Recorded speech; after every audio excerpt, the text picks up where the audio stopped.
look, this is part of the glamorous side of music making. I'm glad to say that I've got the hot off the press here. An album isn't even, well, it's finished, but it's not yet. This is the unmastered, as it were. There's a lot of very exciting material. It all seems very personal to you. Tell me a little bit about some of the songs on here. Well, I wanted to have a lot of rhythm in the record. I really looked to the rhythm, and I needed it, desperately needed it in my life at that time. And I wanted to integrate it with the piano much more. Well, you are a pianist, as we mentioned before. You could have been, in fact, a concert pianist had you wanted to. But what is it about the rhythm? You wanted to integrate with other musicians? Is that what you mean?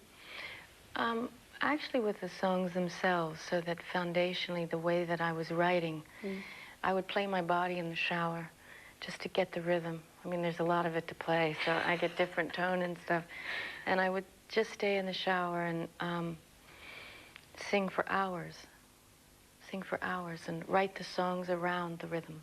That's fascinating. And as a process, was that new to you? Is that not how you wrote before? A lot of times the rhythm would be applied later. It was so much about me and the piano and what we were doing. And this time, the piano kind of looked at me and said, I want to play with the guys. You know, I really want to... I think it has this fantasy of being Jimmy Page, piano. and it wanted to have that... independence, almost, yeah. Yeah, but having to... you know, hold its own with the other players. Not that they build everything around the solo artist, you know.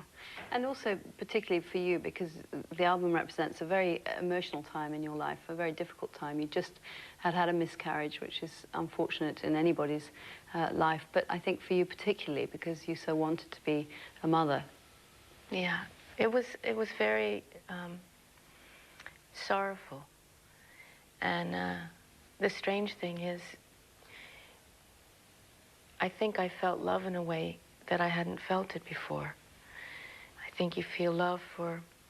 I've heard my mother talk about her love for me, but I love my mom back, obviously, but it's a different kind of love, this protective kind of love. And I guess I would have done anything in the world to try and make it okay. And we couldn't make it okay. And so this, in a way, came out also of a sense of loss, perhaps, as well as the feelings of love that you had. There were times, obviously, you know, you ask every question that you can ask. Sometimes, you know, I was terrorizing the Christian God, demanding to sit down and talk to him over a bottle of Stoli and really answer some questions.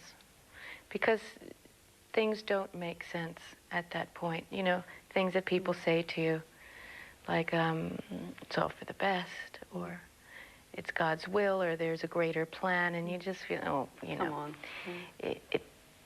Maybe, I really believe that there were 70 right answers, but those weren't the ones you wanted to hear.